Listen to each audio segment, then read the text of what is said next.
Le tá fáilte roimh go dtíon spidéal anseo go Stiúideo Cuan chun uirich léig nó mar sin uair go le ceoltóirí agus caint ar a gceol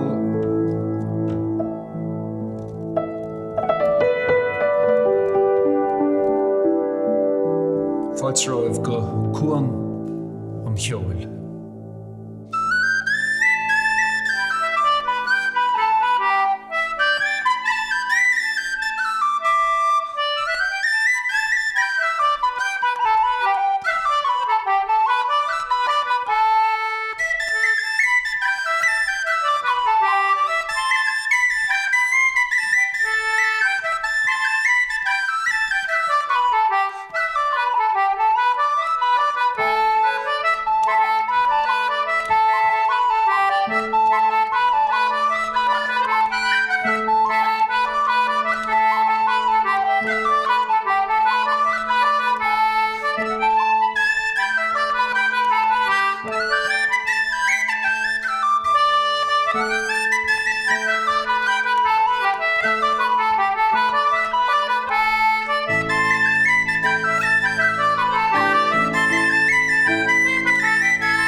Mánta inniu tá Mick O'Brien ó bhile clia agus Peadar Ó Riada ó Chuileadh tá míle fáilte romh agus cá mé héana rá gur an óhór dom a bheith in éon seomra libh agus chur nóta haintin ó damta. Wel, bydda'n fasio dos, mwch o tŵn sein a olm sy'n chacht. Sef ys yng Nghasaid. Ni, ti'n chiad partisional go cryn o'n clwys ni, agus yn sy'n ar y ffwrdd, sef y stopover. Gentleman Rishi was made that. Yeah, no, big thing of Borlish. In stone feast in the tunes, Martin. Two hen home and dark hounds on the bed. No, count one. Fiora. Well, come a geshin me fiora gone out. Nurse fiora by him. There's never 5 small tunes. We could end with her.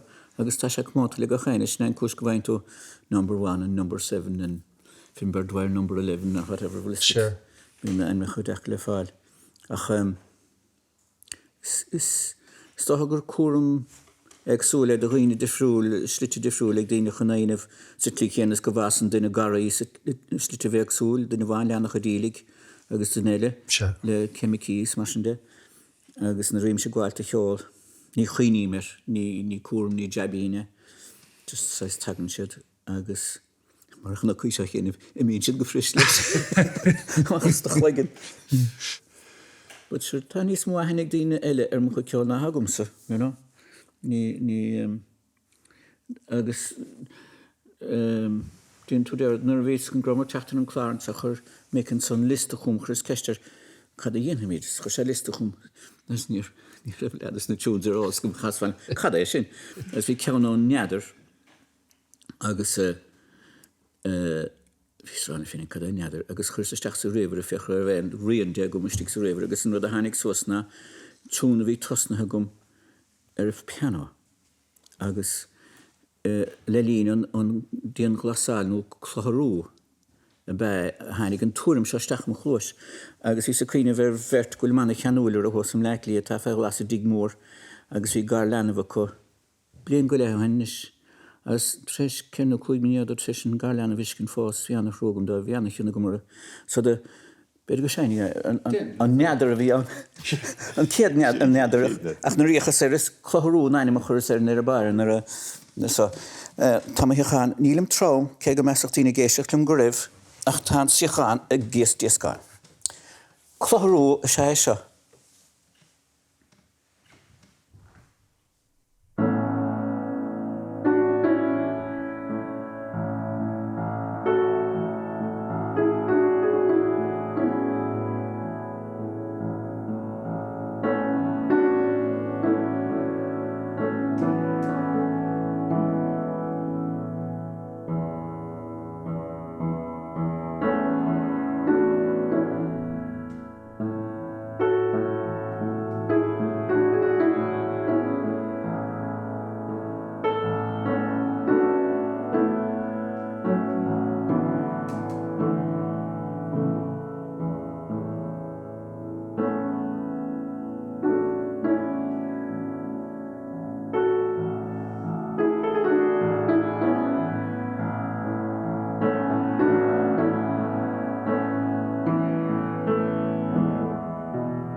Ach an dot, ní bheith sin neadar.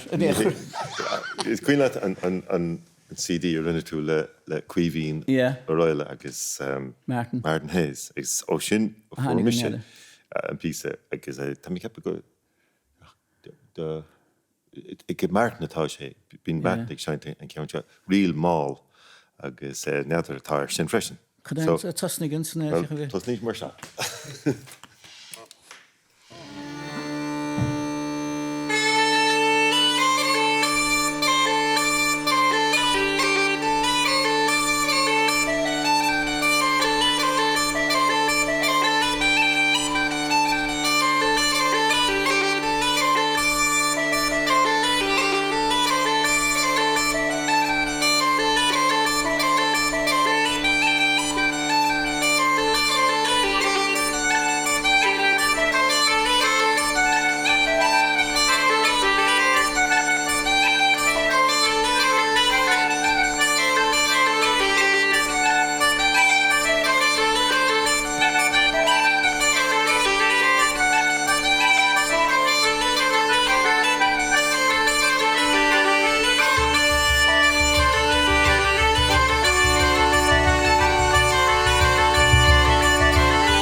As in Léiriú Craolacháin.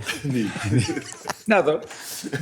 Camera gur tháinig na deor agus mé géisteach leis an chéad neadar agus fiáling agus just nuair a chuoiníam ar an geol atá againn an seo an éireann agus go bhfuil mi sé site an seo agus cha mé héile géisteach le tathir agus mé anóg agus bhí maithir ar scoil le tathirse agus bhí aithne go mháthir oribh si mar leanaí chomá bhí si mar babysitter agah agus bhí si san áirclann í héin áirclann na manisteach. Doch sa pictúr anna himú le déanaí an démar an éidir chugan é. Ní raibh bhí leis an démar chugan é. Ní raibh ní dóilm, nó. Bhí bheith sí timpeall ar an démar deirhin. Mar nach pictúrí do gram, hí drama a scíbh chu go léir nósin agus scríg seán drama go lehannig go chéinar bhí sa démar an éidir chugan é agus as san hanig ceoltóirí cholann agus an drama bhí san áirclann ag an géana le Brian McMahon. Ach, dochnach go raibh sé féin, go raibh í héile dramaíochtarsúil go raibh mianach Liam treis sketch scríb, sé siú treis sketch scríb, agus stam gur Tomás McCann ag bhí treis sketchile scríb, sa bhí a gléir goáta. Díar gur bhá túntacha an orsin. Deirhin é, agus aithne gachéandan ar a chéilir is slite áthe agus éagsúla. Well, I suppose bhín saoil réabhlóideach teasteach na seacadaí. Agus ní romar. Bhí mar tréis réabhlóideach ar dín chomá. Mar rair chéine ná gur has an glún sin mar hampla den éire nua an fís an cad é an leanamh atá roin cad é an Well mar dúirt an bunreacht an éidir séideag an bunreachtach an frágan na poblachta do réad gach glúin in éig an cosar bollag agus an éidir séideag chríd de ríist agus ní bhfuair mar saoirse figiúlann san go dtí éideag fiche dó ach ní bhfuair mar saoirse go dtí well bhíon poblacht goin trocha dó agus bhíon cogan son ach ní bhfuair mar saoirse ach na múl go dtí le meas agus dóchas na seacadaí ach is le lína seaí chumá is dócha go raibh buintigh mis éir leis gur tháinig sa saoirse cultúra sa neas blechas is tá sé sa múl sa bhéidir ó thaobh tá an iarthar ar fad os na Rómána go le gabhíle bliain bunathe ar sais madal go bhfuil an bar síos agus an lármach agus tá sé sin buintach le smachta chuir dís tá rialcháin gur go chéanú agus mabhaisint an rialcha chuirta pinásart mar sin bin cuairtain agus gardaíos prísúin agus an saisina a go léir. Agus tá réanar an ceol an son conductor os garden kid ceolin rhythm sectionistig san banna ceol cmead smachta ar an rihim smachtach mead tá go léir. Agus an ceol gaelach a bhallart bhí an mar an mónla bhí gine bhí sé bunathe an pobl átúil an clown an deidir vinne an pobl timppla sin in éon geantar so mar sin más geantar sever taileh a bhí de chlán am reachtant haar na glúinte beidir gros forbert a díal capúrás nó a díal bara ma chuicin nó connechtan nó dagin talamh bochtan son nar a bhéanú go le díal chaisiún páilir an filioch nó dagin mar ionidir a múscrí.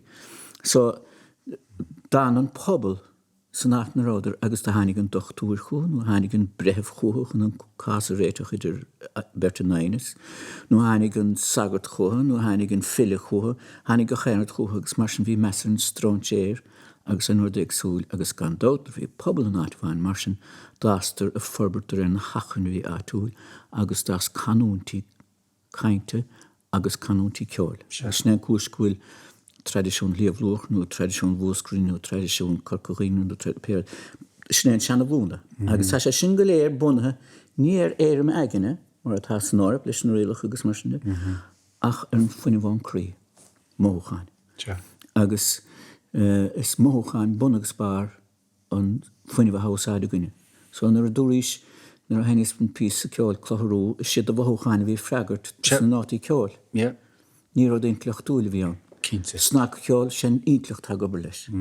Beethoven sin ídlicht tá gobar leis an nafa sé sin cur go hálainn na chéalaigh Mozartson agus ní cad go é nóta ahrón mar sin a lecha síos. A gcuine má hainn Mick tún an slí chéna aon ráhar tá síos leis. An ní ceart aonmh. So snéan rud bunúsach idir an dá chultúr agus sné naoine a hagainn chuir gas lár na thuair leis an COVID mar tá mí go léir le mothúcháine gírig techt le chéile. Ní félín nó réalach mead. Ní féidir. Agus ní héis sin le scéal ach níl annach an níorninge. Agus is tócha is aber tá dóchas an son mar tá mothúcháine go hain duna beo. So tá dóchas má tá cultúr tá brathar na mothúcháin. Ní gá seach mbliana a chahabh an ollscoil chun chuid mothúcháine Orbert. Ní gá ach but sin se blóir leis na mothúcháin ná cantóníring í insint. Agus chomá leis sin is tócha go béis sin an cúscúil an méid sin fáilte ag daoine fuair dáin ri sin rud gaelach bhfuil chomá le filí gaelach agus ceol gaelach tá sé bunathe ar ní lisca chuna héamh bhfuil siad an rá leis tá sé bunathe ar mothúcháin sa leat láirlá. Agus an teanga fiú. Tá an éiri sin daine inis agus is breá bheith géisteach leis an teanga cé nach dtuigeann siad focail. Ach gur breá bheith agus aber dá mén sé géisteach le órán mór ó náite ó cháin na béidir. líonn siar agus beidir ná leanáin chuile ocail don nóán ach nó mócháin na chohíonn agus na híomháin a chohíonn na fuaimine agus an frital atá an. Well, stocha like tá san fuineh tá trí inmh sa taobh. Tá an fuineh fisiciúil an bis an na marimid an dán úntaach se. Ghuilimid a dóil ar nóire. Agus tá fuineh spredálta agus tá fuineh croiach. Is tíród agsúil fadid. An rud croiach tagan seán taobh stíg dingamach ní félinge ar naisnar ha dá croithe nó pictúr dienta ní féidir an saoil sin a bhrú ar naisisteach machchas an mise tá sé túristeach sa bhí tá sé an gobrach. Agus nó spredáhan san bíim de gachaní ar fuinse fuineh lasmóing os na dára ó áit agnélas cumcha den fuinse nó créidih nó animach ar an tuairech sinna haar siúlgaing an tríanamh sin. Agus is stácha de lór mar seanna chéanamh ait glór tá caint mórán mé ar súlíonse a bílas fé héan chuige blianana for sé bás. Agus cuoine go chéinar me séir agus nó sin ach sin ceol spredálta a tá treéis taistelar fu a dáin. Bhí bhar na cain mé ar gorálaí mí bhar an tefran a bhar dul ar scoile sa dí. Da bhí me sé Scoileachán agus bé sin an afraní riad a bhí againn agus a haann sé láireach leom. Da bhrachas an neá bhí an chasacht an fuineh nádúrtha bhí an is doch a ní raibh sé aglasta ar lí cé gur raibh an díú sin an ach bhí gléach ar gachéanáis fuineh trís na nótaí sin is trís na focail sin agus an sin dul siar go dún chuoin agus a bheith techan phobal an sin agus na daoine á chasa leis an blas agus an canúint ghailech agus do bhrachas an sanna agus do chuir sé go mór ó bhaimar bhís na imlína díos na mar sin. Nu sé go sem leichlí? Well, eisteach go rud bhí búntáir ionach go chuin a ranga sé gus ran cúg go chunga sé ach ní scoil bhí bunscoil lá an Gaelach a bhí an lá an Gaeilge bhí an ach gná fan scoil in Ardain St. David's Ardain agus Mick O'Brien tanm a bheit ar a bhairse sé fós beo pórtna ar nóg pósta le Difford Mary Bergen bríd banáling agus I ranga cúig ag ranga sé agus bhí chuile gan an ma héin pálcimid fear mór flinar bhí cóileard ag gathir agus coilthart, So chuile gan as an cúlóg Ardain down nach Charnig agus bhrún Mícheál afraní Riada doing ó hús go deire. So ní gael go le bhí an ach bhí hiúil chuile gan amach le afran I Riada ar éteanga cop. An bhí sé eata le nar bhíon ceúir chuige bliana siúil níor hána seach an tosaigh nécha mar ábhar bhí go chéine caiintear me sé agus ceoltóirí chuan san leis an gléir. Ach bhí scéalan íasig seanna sé cúpla seachtain bhí sé gins nó méir gur sé mula cóilta sa tí Peking. Agus nuair a chu sé na hánig an dánach do lurig sé efran dánig is sépéal caitlicocht a bhéad bhí éil. As fuair sé ceannach ar 9 tá smachtaigh an réaltas tá réon so chu ar na heascaigháin san seach san roimh. Agus chu sé steachas hín tefran árá Mandarin is stocha. As is stig nular gaan de gléir Christen síle Mandarin. Sí sé han peike. As vi an chu sé gwinnig an nágrosol Cuba dúse, couple blian mission, fu sé steach sepéal, afran na Spanish, agus richt lá an Christe síle Spanish. So tá sé sin tres taisler fu de dain, mar le rein PCL agus ní vin. Stocha go ben ceol an líne chur ceiste agus líne le ragart. Móchan a ríist. Pero, ní chuoiníimiidir a mar faoin, agus faoin iad. Squeak mór is an caihirir ar chasanna, tíimpe mar tampchan a seo haint, bí demd. So,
Cheoil, you know.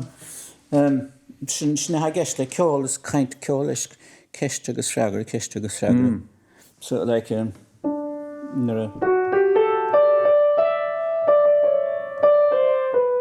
so an san tan freagar an nín.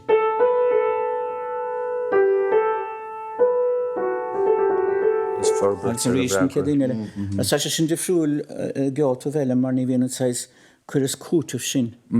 Agus an san gandát ómpíimi dé an san sin rud a dermid an dar le. Agus na habrán seanós go minic le a góig go mún go háirithe móscrí ómpítar na faoine gánaíach an san a hen tú go críocha bheile sa tír uanta ní bhíonn siad ómpathe agus buine siad le tradiisiún begána le díorthing beidir níos a arsa dearnig bid na Celtic ó gan páilo na miléisiig. An inan an ompú sais críocha chur leis a bhain a ban an é sin agus nuair ná bíon an ompú an go sais go bhanan an cycle nó. No, dearnig go bólig gur go naon daoine mar an siad sa bhéile a board. You know, snan seanna fort céanna go an sun na Ceirlíne leis an am going arú nar d mar sin nílis go. Snan fíring is gan. Oh yeah. But like tá go chéan tá dearch maithir a gcónaí go raibh gá chrán díag a gceoil na tíre seo. As go raibh go chéan fún agus a bhráin nó fáin a bhráin gaelta le ceansna don dáin chrán díag sin. Agus gur bhfuil bhí cúpla eisceacht an sun. Bhí cúpla bhráin a bhí eisceacht dúil taobh mód an dá chrán díag sinach. A bheag nó bhór dút se go bheith fiad gléir hearach síorchaige. Agus bhíoch scéal ige bhíoch sé hainach sé na bhráin se agus ceannacha a bhí sa slóir mar defa a bheith an tabhrán náisiúnta ha go sasan lár nóire. Oh yeah. Han sé sin cin chéin timppla 3 bliana hin nóir mar sin ach riimi sin bhí sé páirteach bhís mar buintach le ceansan na crín gailcha sin. Seanbhaist. Ach siúr ficinn tú cin le cos a réirigh agus mi sé éire an rá sin dómh sinna ósáidan siad bunathe an fón sin. Go séinin cos a réir agus beidir go níon fáile mai Mick fián. Fuair maithir é seo anna hena bháthir. Anna bháthir. Ó chiile martar bé sin agus se fúna anna chutíanta nar déobh na tíre.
Well, tá sé san déanaach gorta le chéile.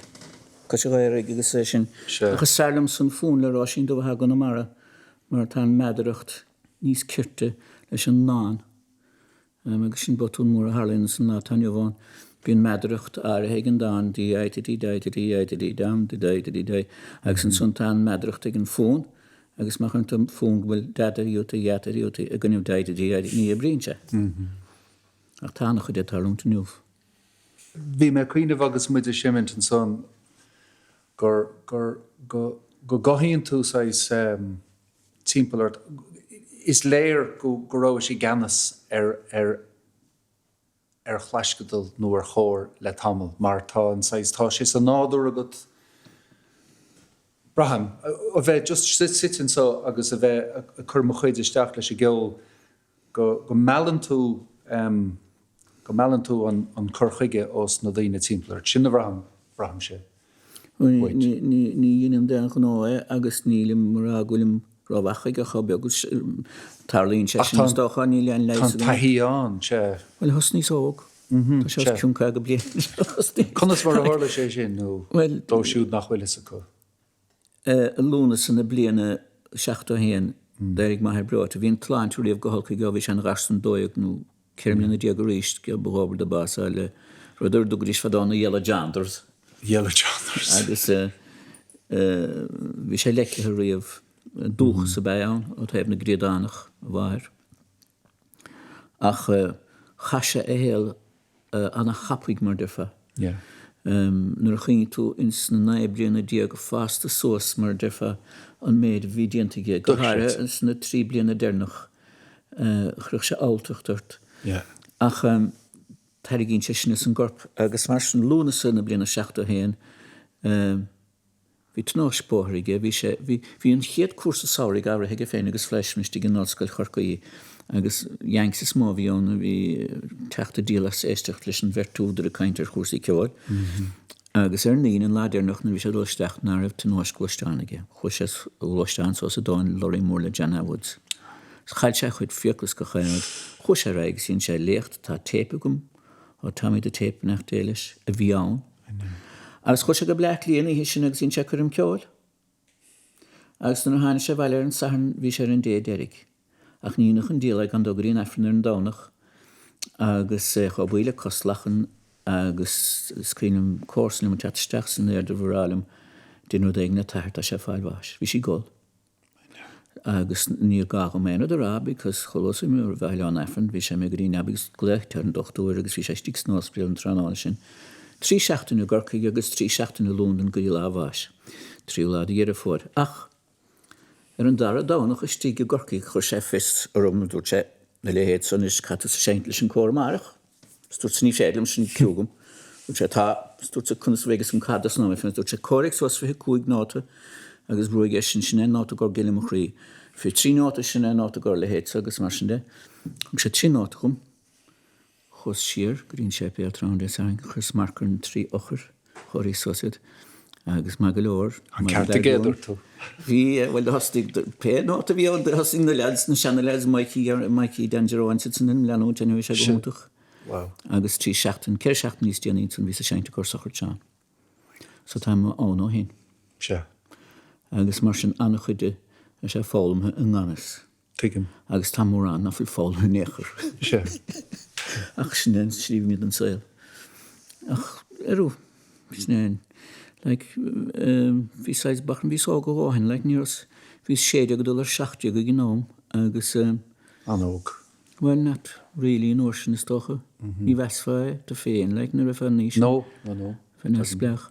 But screenim an son. Kunsel anach de gorini sin no lets na fehdi Léiriú pop vi sédig go 60 so vi sa brahana chanelad so gus lads og stechen san de lorigis lads og nís oige. Asos nimmer clacht gach maiden haring na lads agus.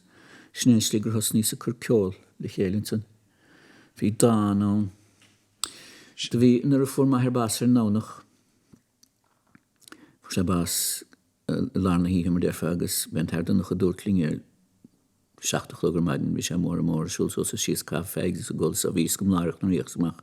Ní bhéananas tíigech an seachtar a gaí mór heisir gaí a chur scléchar nundertécar agus de churmar éadí dubh veras a gáir nefanir de chlog, bhí sé nucht hena féin fan amschomar siar agus an san hosing in cósan i bailóistechan ar a húrtóin. Mar bhí mo bhair a lúndan le maithir gan dót. Agus an ceanstan céir í thar na hanig an ferse sós agus dúirt sé lum Carl le maithir dúirt sé an úris leis na becha. Agus dúirt nó cad a déirmes aberlógúil an máistir marh agus má hantas chun air húrtáibh gúntas chun bhéin na bhailinis. So lafrach go beth ó síos Guardian na núl hí na cricága hís agus nílis an chun sa dúirt le agus níor fórdar bás an géirisin san agus tam na bhaile hin. Ach bhí an téma sin am chláigen agus bhí dána áling nó le dú glas de híide even crónán na mór meach féin ins na scoí feh láin lá daín agus ran sem ceann agus bhí na lead zógán agus bhí sa rá tá mí chun ceannáin a bhanis agus sein chéad líine even crónán na mór meach féin. Níomh ceogam me an ceáil. Hána sé san stecham chlóis agus tá sé sin a gine hinine le. Bhí sé sin ará a go sa raibh? Well, cúla mé cuihín a chasa sin cúla mé tú hain cúla mé teán agus gormar ar. Ó, de churmar ar CD ar aon? sé den tan as goibh. Se sein bleis den san. Well, bhfuil focail go mún tú tíile?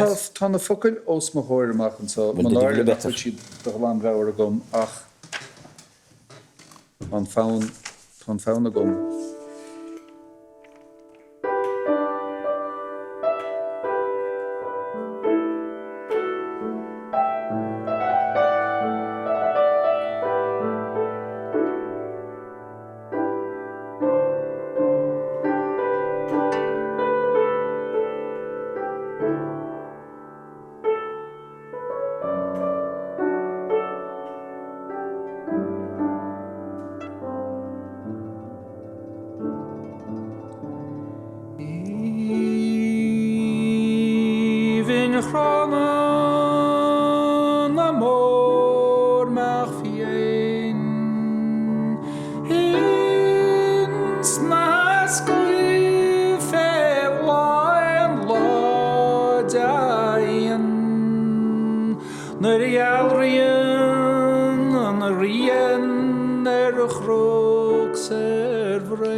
Stephen Cronan. Rodúntaach na becha. Tá éigen spedal meadar chumá. So daar ik let een not jaar goed lekker bread, go bread. Wel ja hier. Just curry me in Cheoil den locht fechne Tá me hánta Mick O'Brien na píbhélinn ó bhleá clia agus Peadar Ó Riada an Clár agus annach chuid rudaí eile. Tá faoin cuma agat a feidir do dhaoine áirithe nach bhfuil do cheoltóirí áirithe agus. Muí hálaige siad cumdó a gom dábhach sé god simúil fuairsamach na déanaí grós dyslexic sé sin rá nar scríméanad bíonn sé litir hisar siar go minic rointas na focail. Tá a dtíon lá tagan an ihe agus tá méid siscrí an lá agus níthe go léir an focail sin na méle de T-H-E tagan seamach a gomsa gána T-E-H as in T-he-he-he. Ní fellin facin am eilir. Agus tá ra céanna fíor leis an Clár nó leis an leis an Clár agus leis an scríb. Agus leis an scríb, yeah. Agus tám chobaocht a spell check an rivere. Ach ní hen tarfo go an eiling. Agus fuairsamach le déanaí de higus in bare go gunn seisteach bheith scrí nótaí ceoil chuma fapéir. Da ming gháilta scór gur ceolar in níis.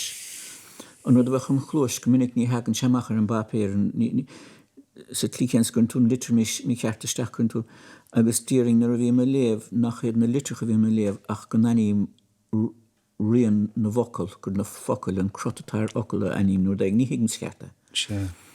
So is teangaí an cheoil agus nar a chuoiní mar den éigint aríime de nachanna ceoil. So Curgas na bhís caim meall chlorúig tá sachan chláir. I suppose ní hen díomháil an berta bhí geist go na Michael D. Van Hossenson. Tá manna ceanúilere, tá siad críine, tá siad fós a gobar, tá siad an son agus tá siad sais uignach. So sinnéin sais an móchan a bhí leistíir den sais fuim ví sa ceáil sin sais mar chu feidirrála timplare agus chlorú sinné bhí siúil gin goléir le COVID. Well an slíchéan ar a chinim réine is a bhuirim so nar bhís le bhí an tálim gur chuig Cíomhan Ó Maonlaí agus Mick agus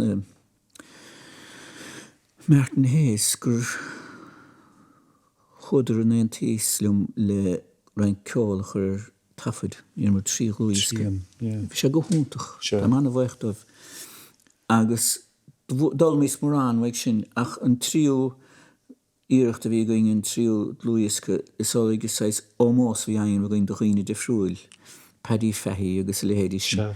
Agus sin rud a scríingin son rud a harlach na deróing Paddy Fahey, nó deróing Michael Russell, nó deróing Tony McMahon, nó deróing chlúis. Agus sin si go dánig na túns. Níorí na séanrad. Just a handar amach. So sné sais an slí go rihin siad isteach chlúis. Ní lum sais le go chéine an rud like nar ha pobl agat, na ha túmreachta bobl. Tá daoine gúil bú an leisecha, tá daoine gúil bú talmhaíochtacha, tá daoine gúil bú sport agus mar sin de. Agus cé gur bhfuil an bua sin is sellh duine áirithe géana am, is leis an pobl iad ar tí. Mar sin é an pobl amláin. Na buna sin bheith is clíchéan is nar ha bú an cheoil gomsa cé go bhfuilim sé sellh an bua sin is leis an pobl é. Is go phobal atá. So sin é slí éoch mar sinach tá tálim tána tagan siad le chur mic liste chuman sin agus mar dúirt ní aníos le go chastal a cuardach chéist. Agus hána déan go blúícha papéir caiteisteach sa bhrús go le bitíns tún scítar a leit nar críochna a grévas. Thucha sé chuút ar feistigh sa lehirs nó daig nó statar napaí nó ru daigen thucach sais nachút agus defa le téine te sin goma. So fe géir gechar a gcuoine go téine níos. Anyway, dá an caint. Agus tá trealamh agat ag go baile chumá, bíonn tú aber tá féhinne tá bhí sé rá gur tá bhí sé ag Fleischmann mar an ggéine le tathair fólam an chéir sin rud nach bhfuil ag mór an daoine sa cheol agus rud Well, chas ceir bliana san scoile fálam ceol ó Fleischmann agus fearúnta chuile Christopher Stembridge bhí sé mar bhúntóir harpsichord agus orgán agus keyboard harmonies mar sin de bhí sé go húntaach mar bhí seanna dhéan dan na cháilir siúdan is tá sem reachtant san noster agus tuisgurt na hedal agus sa rúis tá na cháilir sa rúis ach bhí seanna dhéan agus hín taling na réimar san noscail greibh le héadí Charles Lynch bhí a seint an piano bin éon savant an bhóris leis am héil. Sé sin rá duine go raibh osnádúra i mó éigen, bún cheoil bhí géisiúna, bhí sé 7 mbliana díos de haintse de sár na rúise. Bhí sé dochreite. Bhíoh sé an gachta hín is téig, ní raibh dí écíocht bhaigach glúní baine agus chocolate gallgrain biscuits. Agus híoch sé sísan san gá cúplúir chuig agus deir sé bhil nar a bhísa an mairáit le Mrs. Wagner agus a hinín do dhéine ar an rudse de lochan grin agus de hainach sé ag go léir díirich mar a bhí sa scóir an ceolainn hainach sé na páirt na gléir an piano. Béad na bach sé fici giile trochnú da blinamis. Sé dochreite.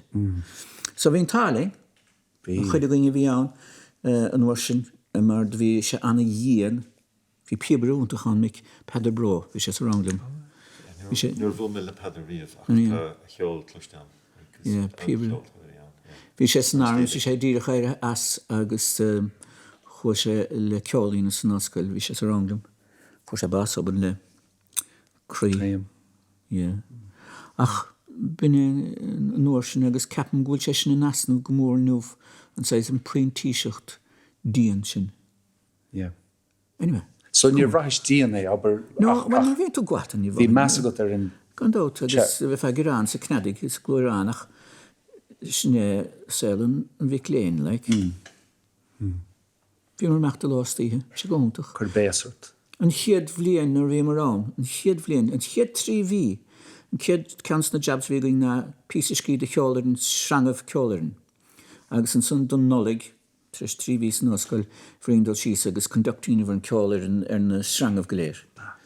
Inas ceann ladrán behin rud bhí na becha ríist chuisteachram. Tá sé deirtas caiile fadóg an dót. Dar a bhléanad san bhach na woodwinds agus an strings agus an tíomhlíonn bhach an ceolainn na mláán agat. Chun ceod poblí, tusan sanna modán ás a gáir ag rig smachtaich meadara, níor sé ráist. But bhahan cárta. Oh God, Ceol. Mick, cuilig ar a leigent. Is míad béidir sport agus fiachníir sin. Okie. Sport. Cad as a hánig an fáin sin. Cuinlumm an chéadú a chola mé sport. Agus leigin bhí agat ar an CD sin. Bhí mé just a cisinach a tain agus le cuihín agus Charlene agus géisteach na páistí ag gris timppel. Well, no, the Harlan. We see the real world is on by him dive. We drum egg and trash kestechurum album in August. We made our own to click the studio in Line, kind of galan or Danish. So we made our PC, she scenes it, and son. We did gent, August. We tape like we on fach force. As we stood here, the lads all come with fair. Babysitting mar agus thugus lum sa studio chun. So hánig an túnan san ví a bhúna ar san agus chus ceistir taigur an tape fós ré agus sneslí hána sé sin chun sola sin san ban neadarach tá sé treis taistu. Tún seo. Hit.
Barlam an dara ceann.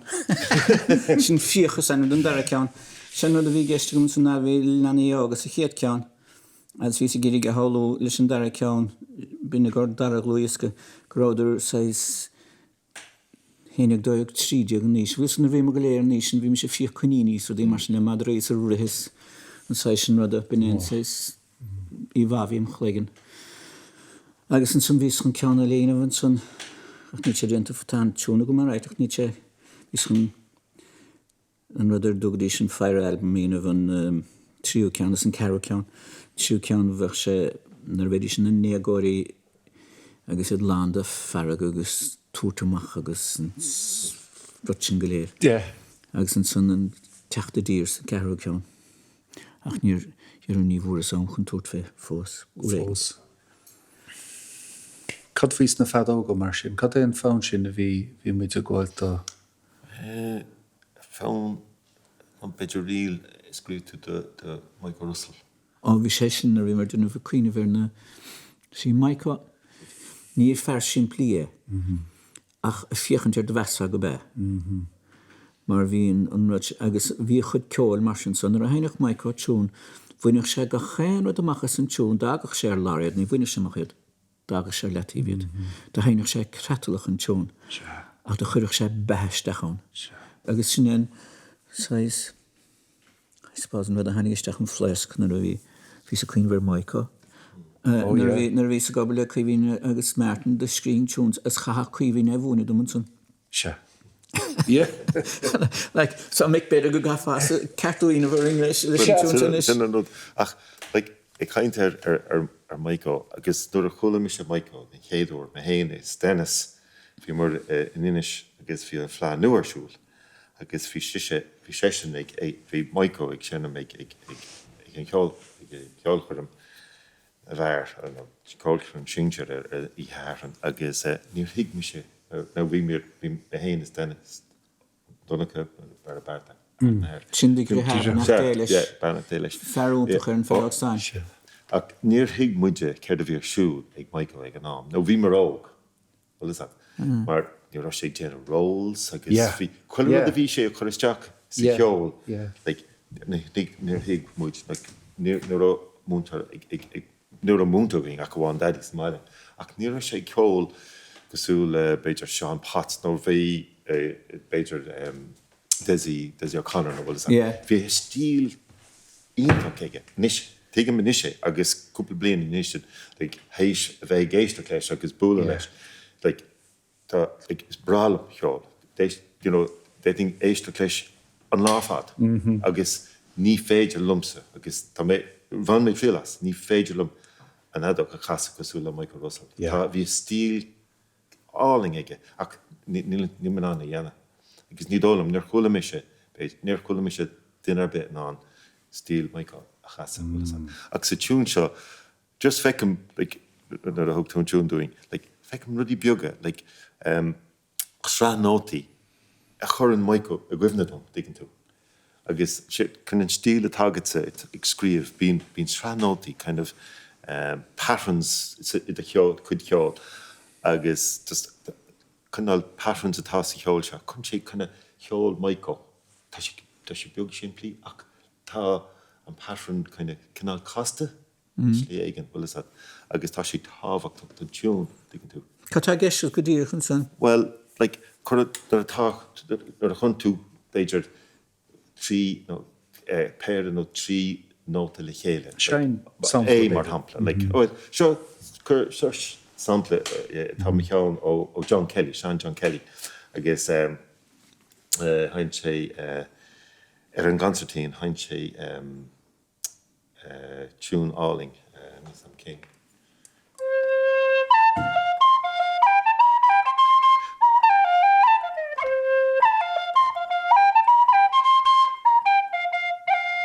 And 3G sin ag an deire, well is that?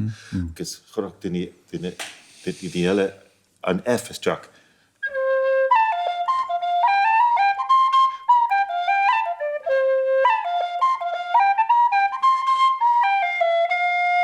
Agus Aran sé an tún.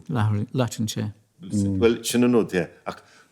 Mar tá an rud timplí an rud jazz tluiste agat hena féin bhfuil is so nuair atá sin tluistam agus nuair cluisin tú den éigen ag sinnam agus cur an nummer can nótaí is just tune sin like dumsa dat an sé tún dumsa bhfuil is agus tá stíl sin agat sa go háidiste tún seo tá you know áitin an seo tá 3A tá 3G agus má churn tú isteach an nóta Fuin G, no GF, whatever. In my home shahin, like kaime, no, a casan tune shot. Kaime a casa direct marata era latnak shot. Tashin Samunish because na rimer dinavan on Couns na Tafford Cleaving agus Martin. Vidi se gari from so totamachtum mar de hagen an garsli sterdish noni heshen haskrit got. Yeah. As the cartá sé agus och an carta go gan dót. But ving se tre sé ile skúl agus Viidir son treis sás a bhaintas na nótaí son agus. No.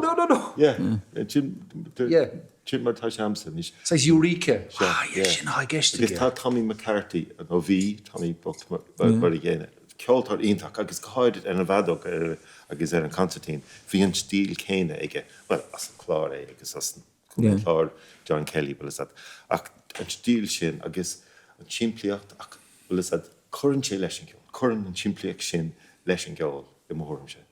Na rudí beaga. Agus tá sin seo. Cír sein mé an tún catá is nó mar ní neadas a gaináta.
Gur mágah, gur bíad mágah, Mick gur mágah a socht é sin a bhúine dom.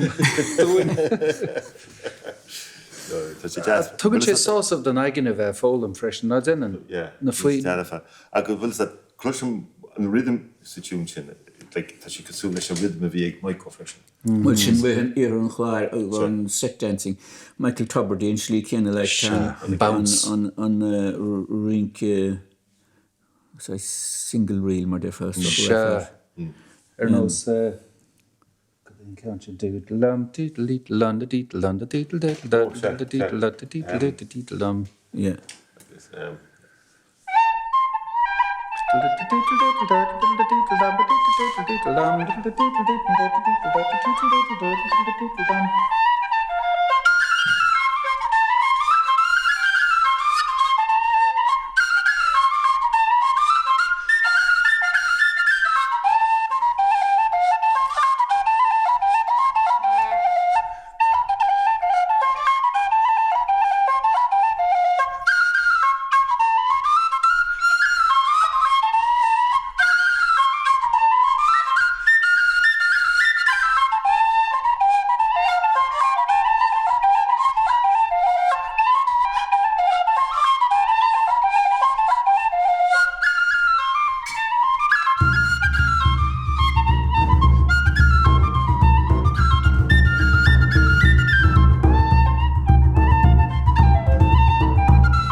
tí. An a bhag léir sin bórán deasa go cabhúra sé. Edinburgh. Edinburgh. Yeah, bhís $10 státe le Alan Dónalach agus Sam Abadan. Yeah. Agus bhí an gig lasmó agus an bárán a bhí gom níor bhéon túning Yeah. Bhí sé seo just bhí siopa ceol tras na móthir ó náit an rumor sein quad the quad a thugad ar an náit agus bhí sé sin ná. No, it's just an slíning sé get pócan an bhí sóg. Bhí cócham na going gur craffanas mar sin de ag mo bháthir agus néil tam agus cúpla den eile bhí maithir said tuair cóla an daobh lína mar defa agus bhí aithnig ar seanna ar mór hir listúla sug sem héna san díhhaid man siar chun fálam chun spóránna dhéanamh. So bhí mi sean chuspáin sé dúing agus go dain féin ar sé bhí sé díreach go an deir mis na chud cainte agus dúirt sé chun san nó an taine bhí a luma agus an carnélig chun an crecin nach christeachán agus é níon san ní úsáid ní cheadáh í nechanmh. Agus dúsáideach sé an frámad a chríthar grin nó gaiad bhéal chun an bhairú inte nósta agus an creicenas nar bheith sé fluch. So daonmhar go machaige ach ní raibh mór an gáir le fáil agus ba dhearag raibh de chrítharacha ar díal am Cráma agus Clár agus Ileán Chiaí ceanna is osagain mar bhí mi sé fáil tenar an ceannara. As airgad mór beisin. So an san de fosnímar go sáid sé hí gair. Mar bhí sé marúga chain seachtain an orsin in san áte gorcaí go mbeadh na Madraí fian. No. Sé tuigim sé. Go mbeadh fian. Ja, sné, bhfuil catraína bhestocha. So ní bheith chain bhainte goin leis an téir sin de. Ach de dhéimi sé dus chaim sé de luma. Ní mi sé de luma chachmar ma bháthir bochta do úta bhaile sa búta glostáin. Oh my goodness. So began mis degín waith an diagúnta seachtain. Agus de formar machan a chudálas mailer cadén séhe sár an forma sár mórán. Agus an cúl tá sé roáard ro hanaí sais tenor bórán sin. Agus elsa sin bíon géir nó saile grecin sin agus na réirin naim se tais. Bíon alles sil na lehéad agus balathe. Agus mar sin de. Ach do gnáin is stal go ben odín siad na ceanín siad sé hí gáir agus céirech chuire do gná bhíon san gná rúma. Chadád a bhíoch feifan drumband meile bhórne agus do bhí drúman a bhór chus bhí sé dintas sé asal. Agus do bhíidir dul sos tíomh Cráma aimsin na tribláirí agus i de batrá lá sa sein lá agus de bhrisidún na pánaí glúine leis an fómíisiil ví a drúma mór. Agus an nádar dún hainnig na tensamach go dtí an scoil náit an chalamar raibh na thula sí deisce agus bhrisidún na drúmaís na bóráin go léir agus bin déir lei sin. So, tá sé symbol na fóimna sé álas le héad. Ní bhaile tá sin istigim mana ceáil na sin státe. Ge fai halún mórdar a bhachán. So, ceáil.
tune simply mar sin, agus an tunlachan I gléim ar a piano, like, go just simply, agus rhythm you, blizad, like, tá sé jazz a bheith, simply, agus an chord beagnach chord céine ag dul tríd a leog, agus grúnín beag difriúil initiatives, Well, you see, tá rud bunúsach mewn ceol sa gine. Tis gur lína ceol a hawn nóta nig nóta, sin rud bunúsach. Tá sé difriúil fada an rud iarthach nó Western civilization mar efo, cos leis an cultúr mar bhí rágaing ag tasach an chláir. So nar chun tú card mar der sé sa bhéle, le nóta ceol. Tá sé mar bhach structúr ingrach, ciad nóta, dar nóta, tíú nóta, an ardir I chéile. Agus an son, tá marsin agus dar vísin a lean hún sin. An ciad céimeile hogt, an ciad nótail, an ciad cardile, cá sé bheith ábalta fóminn te gynnyfan cean haríirech seinte. Nó beag fómú vásachon. Agus marsin gachéin ó ríann tú choirí ó card, agus nóta go ríon ciad ceanile, tá lain ci short. Nílach méid ar slite go féile dul. Leis an rud gaelach, nó nach nóta bhainna gesin tam goléir a sedul nétro ó éon nóta. Ach sin rud me leis sin chun cócheol inú leis sin sin cúis go bhfuil mí tris forbertína bhróil sí nós an fíbanin leis na dord nó na drones. Agus an dord féine mar rinnig an cór sa gine a rééis na drones an rucinna. Sin derbar an meoin sin nar geol chun freistal an ocrasavíring ó hef cócheol. So sin rud. So má hain tú húfa fein ar na bhí sgwalt an ciad pís a ceolinn san nocht clocharú forhór na heimsir vís ar nóta cíana hís fé an tam goléir. Agus nar flushim Liam a tunlachan a pís beag sin, tá samhain a go diggin sé céir tar I gceiste ag geol, mar tá an tunlachan ag dul leis a leis an tún beag, a tún áling, agus níos áile leis an tunlachan simply áling sin leis blizad. So, cad a hain mít nis? Ca mí rud éigin, chorna mí caint. Well, Marshall McMahon Beiger. Cad mí mar sin. Steach a réim se eile. Tróna éachtaríocht tris bháis le déanaí agus sin na sínsa, le sí mar goléir an a bhór leis, fer splóidirch, fer mór ceol, fer ó chúnta an chláir, benethe sachas I gére. Géir chúiseach, fíringeach, Diet se bheith cruig agus déanaar chuoine mar réitáéis le nach chu tuairimí ach an réir géir sin bhí géir í ceol thug sé fan air a í bréagach an tam goléir. So as bhain seanna haine bheits cnéhead an tail an trosníonn sé le Bernie McKinnon timp na hórpas mar sin de.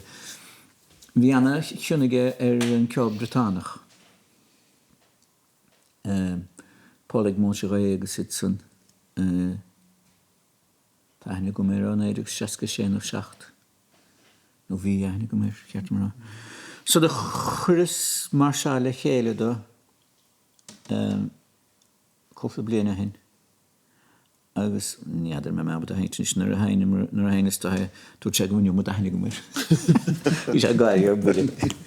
San ní lis go sé únach nó náfileach siú. An uid frilas. Yd yn mynd siel I wyntas.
Gur míle maithagah as 8 steach a gún an Cheoil, Peadar Ó Riada agus Mick O'Brien lochtéisteachta.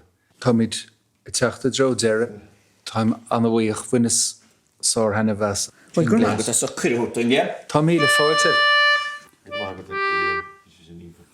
Céir da haine mid mar chlásóir níos. Slide. Cúpla slide. Focus slide a cuivín. Agus an rubber bandin and a slide a chuivín. Sure, yeah. I think a ben rubber bandin and I'm going to have some better. You clean him. Didn't there, or didn't I? Gur mágad, Mick.